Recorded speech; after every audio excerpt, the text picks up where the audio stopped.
Tá certo, doutor. Bom, vou me apresentar antes. Meu nome é Thaís, estou no 3º ano da especialização e hoje eu vou falar sobre esse artigo publicado no dia 7 de março no Intensive Care, que são 10 coisas a considerar quando a gente implementa guidelines de, entre aspas, racionamento durante uma pandemia. Só para comentar rapidamente, o principal autor é esse Alexander Supage, que ele, durante a pandemia, publicou vários artigos sobre ECMO, sobre questões éticas, legais, morais, de racionamento. Então, é um autor alemão que publicou bastante coisa nesse último ano de Covid. Bom, o contexto desse artigo é devido a uma necessidade de estabelecer uma base ética de racionamento ou racionalização em tempos de pandemia, mais especificamente agora, devido à Covid. Isso se dá porque estamos num momento de escassez de recursos, tanto médico quanto, e não só médicos, né, mas profissionais de saúde em geral, leitos de UTI, materiais. E esse racionamento chega ao ponto da gente ter que, entre aspas, racionalizar tratamentos de suporte de vida. Bom, ele então diz que a gente tem que criar modelos de triagem e diretrizes para nos ajudar nisso tudo. Com isso surgem críticas de todos os lados, né, quanto a questões éticas, questões de equidade, questões de aplicabilidade dessas recomendações. Então, o objetivo do trabalho é promover orientação adicional para apoiar e melhorar o desenvolvimento e implementações dessas diretrizes, através da identificação de 10 elementos críticos. O primeiro elemento crítico, então, que ele diz é a escassez de recursos em si, que a gente tem que identificar esses recursos primeiramente, tomar medidas eficazes para a utilização e para evitar que esses recursos acabem, e atentar principalmente para alterações dinâmicas desses recursos. O que quer dizer isso? Acho que não é só no hospital que eu passo, todos os hospitais, a cidade, o Brasil está passando por isso. Todos os dias a farmácia entra em contato com a gente. Doutora, hoje acabou o Rucurona, temos cisatracúrio. Ô, doutora, hoje não tem midazolam, vai ter que usar ketamina. Então, são alterações dinâmicas, é dia a dia, não é, por esse mês vai faltar midazolam. A gente até tem algumas previsões, mas são alterações muito dinâmicas. O trabalho dá um exemplo de incapacidade de promover ventilação mecânica. Por quê? É o número de ventiladores que está escasso, são os componentes que, outro dia eu tive um problema que faltou um copo de um ventilador, daí não adianta ter todo o resto. São os leitos de UTI, que prejudicam a gente fornecer essa ventilação mecânica, são plantonistas ou a própria equipe, enfermeiros e fisioterapeutas que não são treinados com esses ventiladores. Qual que é esse problema? Então, ele deu esse exemplo para a gente sempre se questionar. A segunda parte todos os métodos já foram utilizados, ele diz que a gente tem que esgotar todas as nossas fontes. Por quê? Porque racionar envolve a privação de tratamento necessário a todos os nossos pacientes. Então, a gente tem que fazer um uso eficiente desses recursos. Por que ele diz isso? Não adianta a gente falar, não tem mais bloqueador neuromuscular. E aí, o que a gente pode fazer a respeito? Então, a gente tem que esgotar todos os nossos recursos, e não simplesmente aceitar essa falta e não dar o tratamento para o nosso paciente. Ele cita também que a gente deveria priorizar a transferência de pacientes para locais que tenham mais recursos. Isso que nem na nossa atual conjuntura nem sempre é possível, visto que a gente mexe com pacientes muito graves, que muitas vezes a gente não tem essa possibilidade de transferi-los com segurança. E ele fala que deveríamos pensar em reaproveitar esses recursos, seja material, pessoal, recursos não utilizados tradicionalmente. O principal exemplo disso atualmente é que, até comentei com o Dr. Álvaro semana passada, que a gente vai voltar a usar sedativos que a gente usava nos anos 80. Então, pessoal, são técnicos do centro cirúrgico que estão indo para a UTI, então a gente está fazendo isso bastante atualmente. O terceiro ponto é a transparência e a participação popular. Por quê? Todas essas decisões envolvem uma carga emocional muito grande, né? Então, a gente tem que levar em conta que as pessoas têm diferentes princípios morais, e lembrando que esse artigo é internacional, então as sociedades têm diferentes princípios morais, que levam a recomendações conflitantes. O artigo fala que, por exemplo, o raciocínio utilitário ele visa a maximização desses resultados, enquanto princípios igualitários visam a equidade de oportunidades. E os princípios comunitários, eles visam a relação entre o que é de interesse individual e o que é de interesse comunitário. Lembrando que achei importante a gente colocar a nossa definição de equidade, que é um dos princípios fundamentais do SUS. Igualdade é todos terem o mesmo direito. O SUS prega a equidade, que, na verdade, ela diz que é uma forma de tratamento diferente oferecida a quem tem necessidades diferentes, ou seja, 2 pacientes chegam na nossa emergência. Não é, os 2 têm direitos iguais? Tem, mas se um está mais grave, então ele tem necessidade de ser tratado de forma mais urgente, digamos assim. Então, a gente tem que diferenciar isso bem, que o artigo, toda vez que ele cita sobre oportunidade, ele fala de equidade e não de igualdade. A escolha dos princípios base de cada sociedade tem que ser debatido tanto entre a equipe, entre administradores do hospital, quanto ele fala que a gente deveria fazer em debates públicos antes da crise. Mas isso a gente sabe o quanto que na prática isso é quase impossível. Imagina se a gente vai abrir um debate com a população inteira, perguntar o que eles acham, né? Num país de quase 300 milhões. Então, vai ser bem complicado. Mas, por mais que a gente não consiga fazer isso na prática, a gente sempre tem que tentar envolver todas as partes interessadas, seja o paciente, o diretor do hospital, o médico, o técnico, famílias, todo mundo deveria estar, pelo menos alguém deveria ter pensado no que essas pessoas gostariam. O quarto ponto é que a gente deveria levar em conta idade e prognóstico para a nossa otimização de resultados. Deveríamos levar em conta scores aplicados e validados no contexto específico. Não adianta a gente pegar um score lá da Nova Zelândia, que tem leitos gigantes, quartos gigantes com leitos isolados, para querer aplicar aqui na nossa população, por exemplo, que a gente sabe que não é o caso. Então, a gente tem que validar o contexto validar os scores em cada contexto. Deveria ser levado em conta também a idade associada a doenças crônicas, e ele até cita essa frase, que racionamento somente por idade é uma discriminação inaceitável, que às vezes a gente só pensa em idade, é jovem e pronto. Vi alguns hospitais, alguns colegas comentando, não sei se do CEPET, não me lembro, mas que eles estavam priorizando, por exemplo, mulheres jovens ou homens que tenham filhos jovens, por exemplo. Então, só a idade, o próprio estudo fala que deveria ser inaceitável a gente levar em conta só a idade.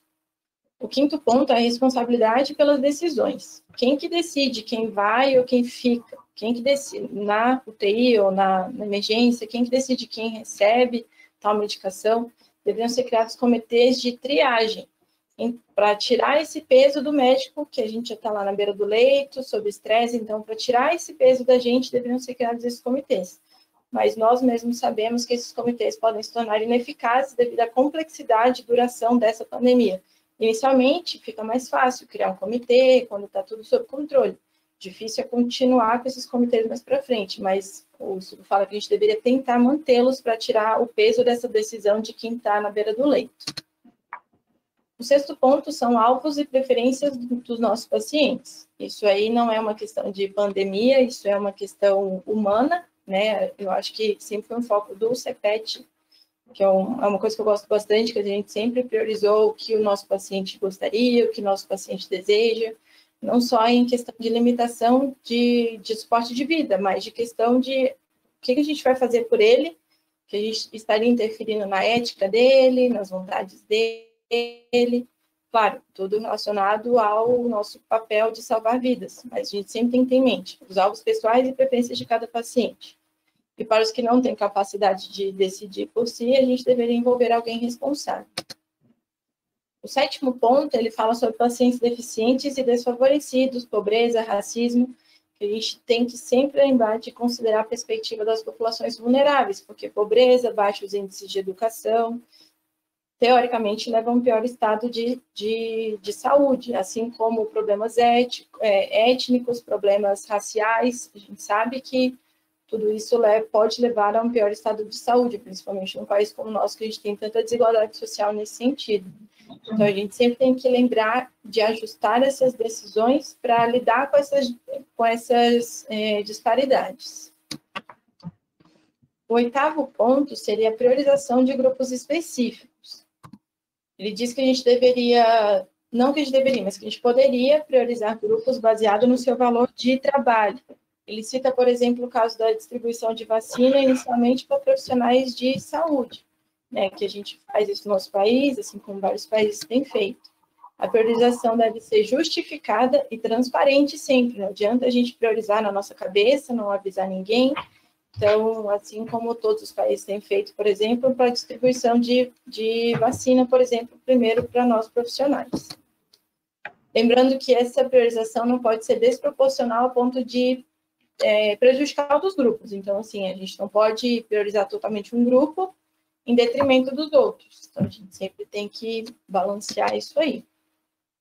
O 9º ponto seria um ponto bem importante, seria da lei aplicável e proteção legal, que as decisões devem estar em conformidade com a lei. Entretanto, a gente sabe, principalmente no nosso país, que vivemos aqui, conhecemos a nossa lei, a gente sabe que a legislação de racionamento e decisões de fim de vida, às vezes, são incompletas, então elas não fornecem bases legais para esse nosso racionamento. Então, a gente até tem leis, mas, no fim, que não tem nada que nos suporta, às vezes. Suporta, que eu digo, do ponto de vista legal. Então, a falta de regulamentação legal não pode ser substituída por protocolos de triagem. A gente tem que cuidar com isso. A gente não pode confundir o que a gente acha de brecha na lei com o que a gente gostaria de fazer. Então, a gente sempre tem que tentar se basear para se proteger de modo legal mesmo. Ali eu errei, é saúde, não é saúde. Profissionais de saúde que trabalham sobre a crise também devem ter o apoio da sociedade e da lei, né? Conforme eu falei. Não adianta a gente querer ir contra isso, até porque a gente pode se prejudicar. E o 10º ponto, que eu achei bem importante, que é o impacto da triagem e racionamento nos profissionais de saúde. Ele colocou essa frase que eu achei até legal de colocar aqui, que enquanto precisamos tomar decisões sobre o suporte de vida sob um contexto estressante em nosso trabalho, profissionais de saúde testemunharão o sofrimento e a morte de muitos pacientes. Eu acho que não só eu, não todos os residentes, todos os chefes, doutor Álvaro, a gente tem presenciado muito sofrimento dos nossos pacientes e óbitos, né? Tanto pelo Covid em si, quanto por a gente saber que a gente não está dando todo o suporte que a gente poderia. Mas, como a gente comenta, é preferível que a gente dê o suporte que a gente consegue do que não ter suporte. Né? Então, ele fala que a gente precisa criar protocolos para dar assistência e suporte, tanto psicológico, a esses profissionais. Então, esses 10 elementos complexos, né, que ele citou, ele fala que, claro, tem que ser feito adaptação em cada sociedade, mas o trabalho, basicamente, citando esses 10 elementos para nos ajudar na criação desses protocolos de racionamento. E ele incentiva bastante ao debate, tanto nos grupos, quanto com a sociedade. Então, acho que é isso, né? Resumidamente, para não estender muito.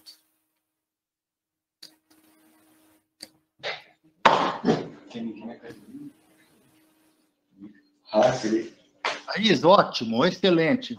Né? Eu já falei isso para você pessoalmente, quero falar agora publicamente, como você está uma residente cada vez melhor, uma médica ótima, e como você fez uma apresentação muito consciente e trazendo também um pouco da tua bagagem, da tua experiência, daquilo que você tem vivido nas últimas semanas, nos últimos meses, de uma forma mais intensa, com essa escassez de recursos que hoje está em todos os lugares. Muito obrigado. Muito bem, antes da doutora Mirella comentar, alguém quer fazer alguma pergunta? Algum comentário? Doutor, eu gostaria de fazer, Karina, aqui falando. Oi, Karina. Eu ia fazer uma pergunta para você, especificamente, mas ainda bem que você entrou. Pode falar. Tá. Tive uma dúvida bem limítrofe essa semana, lá na Santa Casa, um paciente extremamente jovem, profissional da saúde, enfermeiro, que não queria ser entubado. De manhã ele começou a fadigar, tinha todas as indicações já para intubação. Cheguei, conversei com ele realmente não queria, doutor, e assim, é um paciente que não tinha nenhuma comorbidade. Foi muito difícil, Foi muito difícil para mim, acho que foi o momento mais pesado aí do Covid, que eu já vivenciei. E foi uma decisão difícil respeitá-lo. Era um Glasgow 15, desde o momento que ele entrou na UTI, ele já pediu para não ser entubado. E a minha grande dúvida que ficou, doutor, é que ele fez todo esse pedido consciente, entendendo o que estava pedindo, mas em algum momento ele caminhou para a inconsciência. Qual que é realmente o meu limite médico e ético para eu respeitar, para entubar após uma inconsciência, um Glasgow, que fiquei muito na dúvida, foi decisões pesadas, eu realmente fiquei um tanto perdida no meu limite. Muito boa. Primeiro, não tem uma resposta fácil para isso. Dificílimo, doutor. Acho que claramente hoje você tem uma base legal, mais bem sustentada hoje para poder, desde que haja uma decisão por parte de uma pessoa que está completamente ciente daquilo que está acontecendo, de que ela possa ser capaz de criar limites do tratamento que ela quer receber, né? Então, acho que se assim tomado da forma mais pura possível, se você mais algum outro médico junto, de preferência se tivesse alguém da família, que tivesse isso de uma forma muito bem definida, que isso vá para o prontuário, essa decisão ela precisa de ser respeitada, ela é eticamente sustentável. Estamos caminhando de uma forma muito concreta para um mundo em que as pessoas podem colocar limites do tipo de tratamento que elas devem e não devem receber. Por mais difícil que isso seja, a gente precisa de nos treinarmos. O que nós estamos fazendo é fazendo o melhor para aquele doente que nós estamos tratando, né? Uma base científica, mas em alguns momentos isso vai gerar um conflito entre aquilo que você acredita e aquilo que o paciente quer. Então, a forma melhor de poder resolver isso é tentar criar um consenso, colocar mais pessoas, que não seja só uma decisão entre duas pessoas, entre você e o teu doente, alguém da família, algum outro médico. Não é uma matemática, mas se a coisa fica muito bem consistente e há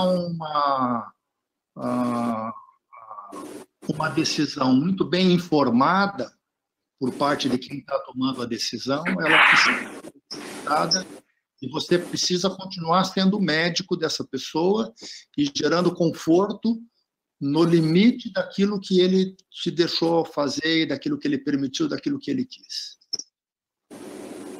Okay? Então, eu tenho um comentário também. Claro.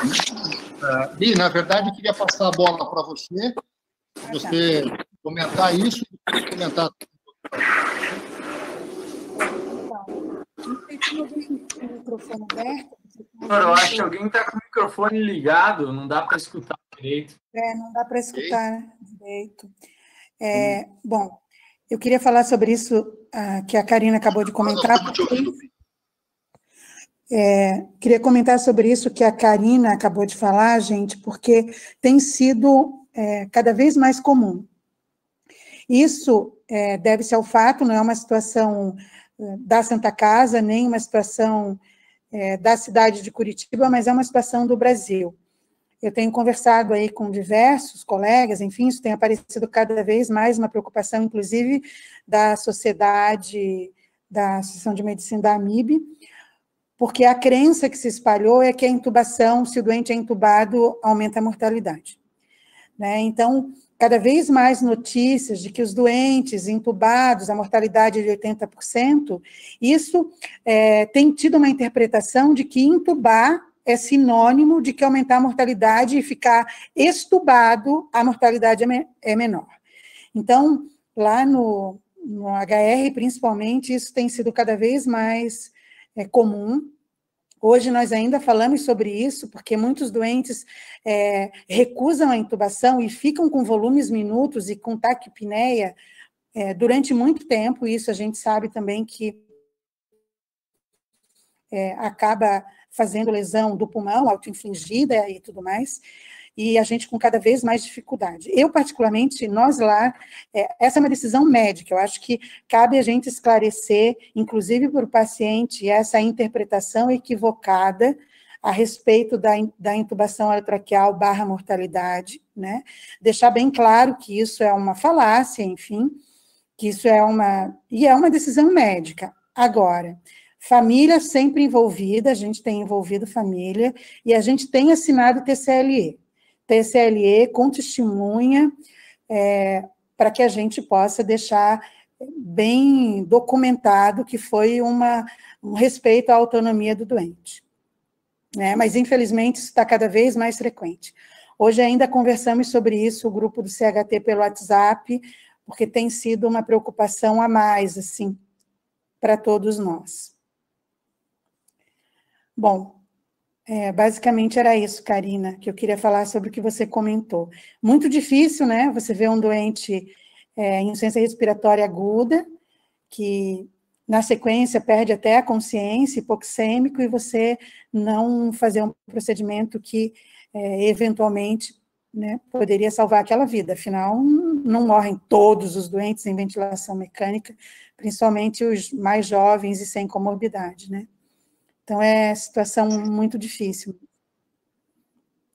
Doutora, foi exatamente o que aconteceu. Como retardou demais ali, quando ele ficou inconsciente, a minha decisão ali, que depois pesou também, eu intubei, mas logo em seguida ele parou, e fiquei com duas culpas, né? Uma por não ter intubado contra a vontade no momento correto, e outra por ele falecer de uma forma que ele não queria. Extremamente difícil, o momento mais difícil aí da vida médica, apesar da minha ser extremamente curta, mas eu acho também que a gente realmente vai ter que começar a ter documentos dentro das UTIs, chamar testemunha, porque isso alivia até a nossa parte emocional também, que já está muito pesada, né? Então, criar alguns mecanismos aí para respeitar a vontade do paciente, para respeitar o nosso emocional, é extremamente difícil, decisões extremamente complicadas. Obrigada pela ajuda. Deixa eu só complementar, Cá, porque aí quem conversou com a família desse paciente fui eu, e a primeira coisa que eles me perguntaram foi, mas, poxa, por que você não intubou antes? Por que você deixou ele ficar assim? E aí, entre o que você fala e o que eles querem ouvir, entre o que o paciente pedia, pode gerar uma confusão, assim. Então, foi um momento bem complicado, ficou tudo bem, graças a Deus. No final, eles entenderam, mas pode gerar uma situação bem complicada mesmo. Se a gente não tiver um respaldo, né, um documento, alguma coisa do tipo.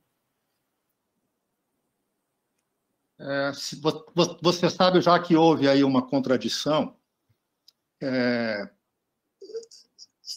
Eu não gosto muito desse caminho da documentação explícita das decisões, sabe?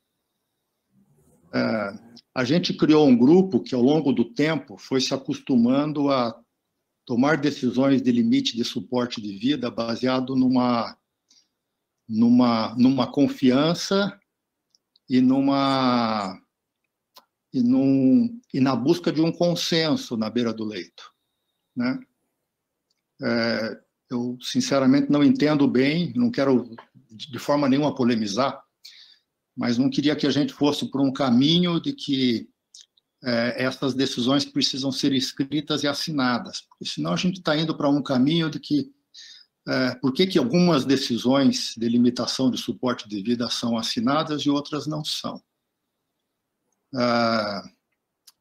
Eu acho que nós temos que cada vez mais nos acostumarmos com essa decisão e que num país, por exemplo, escandinavo, quando a gente falava há 20 anos atrás, a gente pegava aquele exemplo para poder fazer limitação de suporte avançado de vida, que a gente faz tão bem hoje. Hoje a gente não precisa desse exemplo mais, hoje, porque nós somos um exemplo, nós fazemos decisões de suporte avançado de vida com muita facilidade na beira do leito, sem precisar de fazer nenhuma documentação explícita. Eu acho que a gente tem que buscar, na verdade, ter a consciência se quem está tomando a decisão, ela está consciente, ela está bem informada, coloque outras pessoas da família junto, coloque outros médicos, e acho que basta que isso vá escrito para o prontuário. Acho que hoje existe uma legislação que protege isso para o médico sem a necessidade de que a gente tenha que tomar uma outra decisão que seja legalmente mais vantajosa do que uma decisão de beira de leito tomada pelo médico. Bom, já que houve a polêmica, eu também quis me posicionar, só para você ver, Karina, como isso não é fácil, né? A Mirella, que é minha irmã, tem uma visão um pouquinho diferente da minha. Mas, enfim, acho que nós estamos num processo de cada vez ir se acostumando com isso cada vez mais, e em algumas situações, como a Mirella fez lá no HT, talvez ela seja mais adequada, mas a gente vai cada vez mais se acostumar com a ideia de que eu quero internar numa unidade de terapia intensiva e dizer o que eu quero, o que eu não quero, né? O que os meus familiares querem, o que eles não querem, desde que sejam bem informados. À medida que a gente vai crescendo, que a sociedade vai se tornando cada vez mais consciente daquilo, ela vai se tornando cada vez mais com mais equidade, né? Desses itens aqui todos, quando a gente vai discutir racionamento de recursos, a gente fica discutindo só quem é que eu devo entubar, quem que eu não devo, que é só o item 4 dessa discussão. Isso é muito pequeno. Ou muito pequeno não, é muito pouco. Essa decisão do que você vai fazer, ela é muito mais sistêmica, tem que entender o que está acontecendo com o doente que está do teu lado, o que está acontecendo com o doente que você não está internando, o doente que está morrendo na porta, né? Ela é uma decisão muito, muito complicada, não é matemática, e é preciso maturidade na beira do leito. Praticar a equidade não é fácil, né? Eu, por exemplo, que vejo muito de longe, acho que vocês hoje, de um modo geral, tentam mais praticar igualdade do que equidade, né? Ou seja, tratar todo mundo do mesmo jeito é tratar todo mundo diferente, porque as necessidades das pessoas, elas são diferentes. Então, você tem que tratar, na verdade, cada um da melhor forma possível. Isso é diferente do doente que está do lado, isso é muito complicado. Mas, enfim, só fui desafiado a falar algumas coisas, mas quero ouvir a Mirella. Não, é que eu acho que essa questão da intubação, como ela leva à morte iminente, você intubar ou não intubar, então ela é mais dramática, né? É diferente de você não indicar uma diálise, tirar um antibiótico, que não leva a óbito imediatamente, né? Tanto que de todas as medidas, todas as vezes que tem um inquérito de SAVD, o que eu retiro, a intubação paliativa, ela sempre vem nas equipes como um percentual muito pequeno de aderência à intubação paliativa, né? Isso é uma questão que tem que ser amadurecida, enfim, mas é que sempre causa maior desconforto para o médico, para a equipe, para a família, porque você não intubar um doente em hipóxia aguda é óbito, né? Diferente das outras medidas. Mas, enfim, eu não posso ficar falando aqui um tempão sobre isso, queria falar sobre a triagem efetivamente. Bom, então, só contextualizando, lá no início da pandemia, eu participei junto com o Comitê de Paliativo, com a AMIB, enfim, com outras instâncias aí para, inclusive com o Ministério da Saúde, na época o ministro era o Mandetta, numa tentativa de, lá no início, já abril, de se discutir um critério de triagem, e a Lara até apresentou aqui a proposta que vinha sendo apresentada. O fato é que isso não prosperou, né?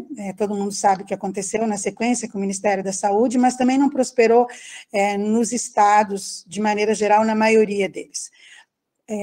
Alguns estados, como, por exemplo, Pernambuco, fizeram o seu próprio critério de triagem, o CRM de Pernambuco, por exemplo, fez o seu critério de triagem, né? E eles fizeram, inclusive, uma calculadora de triagem, porque eles chegaram em esgotamento de recursos, o Amazonas também, e que a Secretaria de Saúde do local acatou o protocolo de triagem do CRM de Pernambuco. Mas, de fato, os outros estados que não chegaram nesse momento, e nem um protocolo de triagem nacional foi aplicado pelo Ministério da Saúde. Só que a Thaís colocou uma questão ali importante, é a questão de publicizar e discutir com com a população. Apesar de não ter sido acordado com o Ministério, publicizado, foi feita uma consulta pública naquela ocasião, né? E essa consulta pública, uma das coisas importantes que ela revelou foi a opção por não incluir a idade como um critério de triagem. Tá?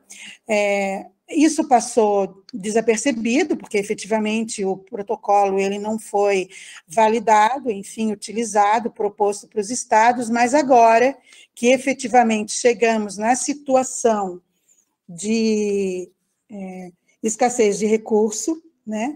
Então o protocolo ele foi revisado a pedido do Ministério da Saúde, do novo ministro Marcelo Queiroga.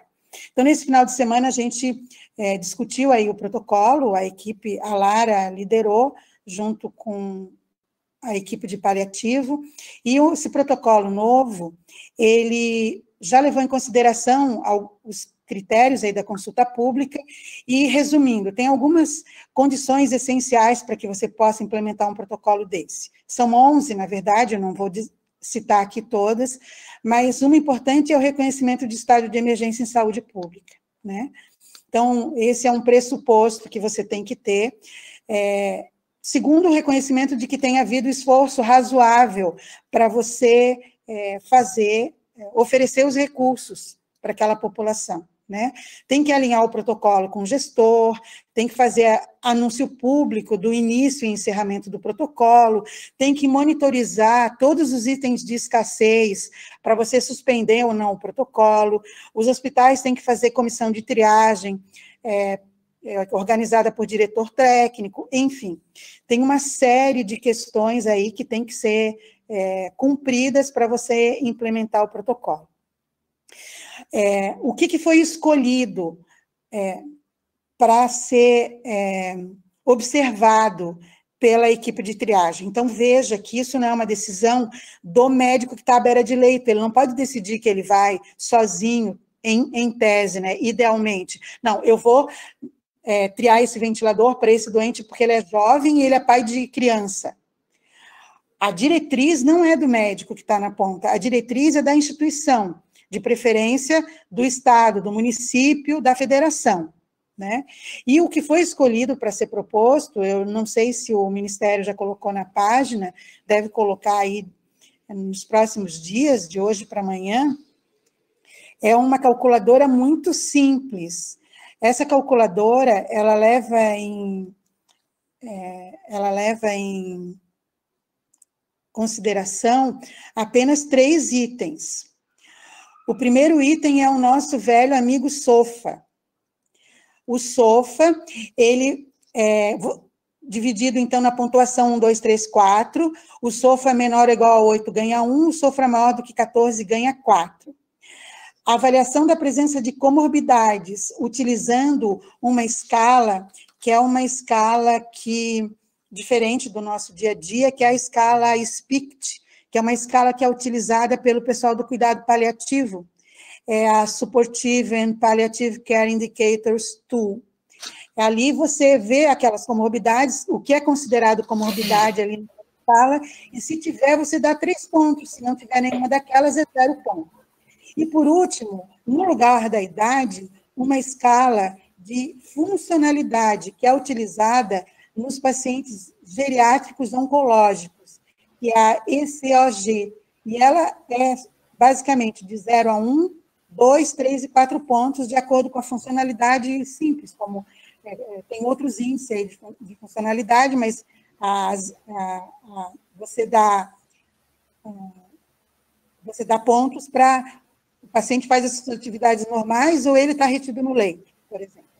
Somados todos esses pontos, você passa a triar o recurso em escassez para aquele que ganhar menos ponto na tua escala de triagem.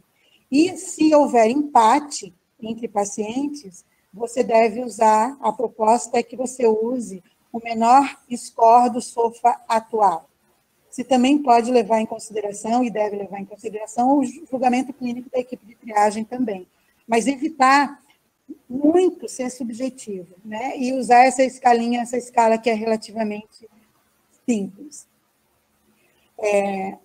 Bom, A outra questão que eu queria abordar aqui é a questão do arcabouço legal, né? Que é outra coisa importante ali. Se a gente olhar o arcabouço legal, os princípios normativos, né, que vão informar esse protocolo, a gente tem mais arcabouço ético do que legislação. Então, de arcabouço legal, a gente tem a resolução do Conselho Federal de Medicina, 1805, que é de 2006, tem o Código de Ética Médica, a gente também pode utilizar a Constituição da República Federativa do Brasil em relação à dignidade humana, tem a resolução do Conselho Federal de Medicina, que nós fizemos junto com a Comissão Técnica da Medicina Intensiva, na nossa gestão da AMIB em 2016, que é de outubro de 2016, que estabeleceu os critérios para indicação e admissão e alta de pacientes nas UTIs, e do ponto de vista legal mesmo, além da Constituição, eu digo lei, só tem a Ação Civil Pública, número 2007, que é de 2010, na seção que assegura aos médicos e pacientes a prática da ortotanásia, proclamando a sua constitucionalidade. Então, eu citei aqui todos os marcos legais para vocês viram que a maioria são marcos éticos, e essa escala que deverá ser proposta exatamente para evitar essa subjetividade, né? Cada médico escolhe com seu critério de fórum íntimo, né? E isso não leva à equidade, que é a proposta de você implementar um protocolo de triagem. Basicamente era isso. Ok, alguém quer fazer mais algum comentário, alguma pergunta para a doutora Mirella? Doutor? Oi. Boa noite. Oi. Boa noite. Doutor, só gostaria de fazer um... Não, Eduardo. Oi, Eduardo. Fale. Tudo bom? Doutor, só gostaria de fazer uma pequena contribuição com a discussão ali, sem querer fugir muito do tema, mas acho que já fugiu, e a respeito da intubação ali do paciente que se recusar. Eu passei por uma situação parecida e, infelizmente, acabou me marcando bastante, foi um período bastante estresse. E só fazer uma consideração da minha experiência, visando ajudar os colegas, porque é um desejo que eu passei, é um desejo para ninguém parecido. Eu tinha uma paciente que se recusou a ser entubada, e no início a família concordou com a decisão dela, e obviamente a gente teve que acatar, né? Eu tenho uma grande amiga que ela é advogada, e eu fui me consultar com ela, fiz uma pesquisa, inclusive redigi um termo de consentimento. Eu sou totalmente contra, pessoalmente, essa questão de documentação, para ter respaldo legal dentro da UTI também, mas numa situação de pandemia em que está todo mundo, em que se gera um terreno fértil para possíveis complicações, tanto morais, éticas e judiciais, né? Em algumas situações de maior risco, acho que é válido ter esse documento. Inclusive, ela me aconselhou a fazer esse documento, e eu tive que fazer uma breve pesquisa, né, para ver o que poderia ser feito, mais para assegurar a minha decisão e a decisão dos colegas, dos plantonistas. E o que ela decidiu e que eu pesquisei e vi, realmente, tanto na nossa Constituição, em leis, artigos, diz que nós temos que respeitar a decisão do paciente. O paciente tem autonomia para respeitar a decisão, tem autonomia para recusar qualquer possibilidade terapêutica, desde que não coloque ele em risco iminente de morte. Diante da situação da iminência de morte, então o médico deve zelar pelo princípio maior, que é o princípio da vida, né? Está no Código de Ética Médica, o princípio maior de todos. Então, a gente respeita a decisão do paciente até um certo momento em que ele não está se colocando em risco, né? Mas isso é meio relativo, né? Por exemplo, está considerando a legislação judiciária, a gente sabe que se postergar a extubação desse paciente, a gente está agregando um pior prognóstico a esse paciente. Então, eu falo isso porque o que eu decidi nessa breve pesquisa, tudo que eu vivi, conversando com a minha amiga que é advogada, especialista em direito médico, inclusive, ela me recomendou justamente isso, tentar evoluir bem, se possível fazer um termo, a depender das orientações da instituição, das chefias, e diante de uma situação em que o paciente esteja na iminência de morrer, ou seja, na parada, óbito, a decisão médica deve prevalecer, né, no caso da intubação. Né? A gente sabe que tem indicação de intubação, então deve ser intubado. Inclusive, se não houver a intubação e por acaso isso for levado a um processo, ocorrer a judicialização dessa situação, o médico corre um grande risco de acabar perdendo a causa. Isso foi o que foi me orientado, né? E quando eu redigi o termo, conversando com a paciente, expliquei isso para ela, inclusive estava isso bem explícito no termo. Então, essa é só querendo agregar alguma coisa a essa discussão, porque eu sei que é uma situação muito difícil, está cada vez mais comum, sei que vários colegas vão passar por isso, e essa foi a orientação que eu tive de uma especialista. Aí só gostaria de compartilhar isso. Tá? Ah, e só mais uma coisa, todos os pacientes, todos uns 4, 5, todos os 4, 5 pacientes, inclusive essa paciente que a gente teve esse problema com o termo, no final pediram para serem entubados, todos, né? Então, é claro, às vezes tem hipóxia, e também fica aquela dúvida, né? O paciente está Glasgow 15, em tempo, orientado em tempo e espaço, será que só com esses parâmetros do score de Glasgow é o suficiente para a gente determinar que esse paciente está em perfeitas condições psicológicas de poder decidir o tratamento médico dele, sendo que ele não tem capacidade técnica para decidir isso, né? E a família também. É claro que nessa situação, e diante disso, a melhor solução é a conversa com a família e tentar obter o respaldo, a união, o consenso de todo mundo. Mas, infelizmente, nem sempre isso é possível, né? Principalmente numa situação de causa e exceção que a gente está vivendo. Só queria compartilhar isso, doutor. Não, obrigado, Eduardo. Acho que foi ótimo. Nós não vamos ter muito tempo para poder discutir isso mais. Eu prometo trazer numa próxima reunião, possivelmente na 1ª de abril, esse tema numa reunião de fundo para a gente poder discutir isso de uma forma mais a miúde. Ok? Eu não sabia, não tinha essa ideia de que havia tanta insegurança na beira do leito de tomar uma decisão hoje de que ela é super eticamente sustentada, que é a de respeito das decisões bem informadas dos pacientes e de seus familiares. Ok? Mesmo com essa base, sigam os protocolos institucionais. Ok? Tento influenciar os protocolos institucionais, mas de forma nenhuma gostaria que a gente tornasse isso uma regra no nosso grupo, porque todas as nossas decisões de limitar suporte avançado de vida, seja iniciar um suporte de vida que o doente precisa para poder salvar a vida, seja retirar um que está sendo utilizado quando se definir que ele não quer mais, ou que esse tratamento é fútil, eles são igualmente eticamente sustentados. Não há diferença nisso. Isso é uma diferença psicológica. Ok? Nós temos base hoje filosófica, ética, moral para poder tomar essa decisão. Os advogados, de um modo geral, nessa fase, nos atrapalham. Eles querem certezas. Eles querem um cálculo matemático. Nós não vamos ter isso na beira do leito. Ok? Vão se acostumando com tomadas de decisões difíceis na beira do leito, porque essa é a atividade médica de todo dia de um médico intensivista. Ok? Sempre que você estiver tomando a melhor decisão em benefício do doente, isso estiver claro e transparente, vocês sempre estarão protegidos. Nunca vão se livrar de ter processos. Isso não existe, né? A sociedade precisa de alguma forma de estar segura e de ter esse caminho, de eventualmente levantar uma dúvida de alguma coisa que tenha acontecido durante o tratamento consigo ou do seu familiar. Então, a gente não se livra completamente, ok? Mas, desde que você esteja na beira do leito, um raciocínio, eu quero passar essa ideia para vocês, essa tem que ser uma decisão individual tua, com o teu doente, né? Ela não precisa de uma regra externa para poder tomar essa decisão de vocês, a não ser, claro, em termos de pandemia, em termos num determinado momento em que há muita visibilidade, que você tem que tomar decisões rápidas. É claro que uma calculadora como essa que a doutora Mirella falou, ela vai ser extremamente útil. Mas no dia a dia, na beira do leito, você precisa mesmo de um médico bom, médico que gosta do seu doente, que tenha visão sistêmica e que não tome decisão sozinho às 3 horas da manhã. Ele tem que tomar uma decisão depois de 24 horas, tendo bem informado o seu doente, tendo consenso da equipe médica que está atendendo o doente.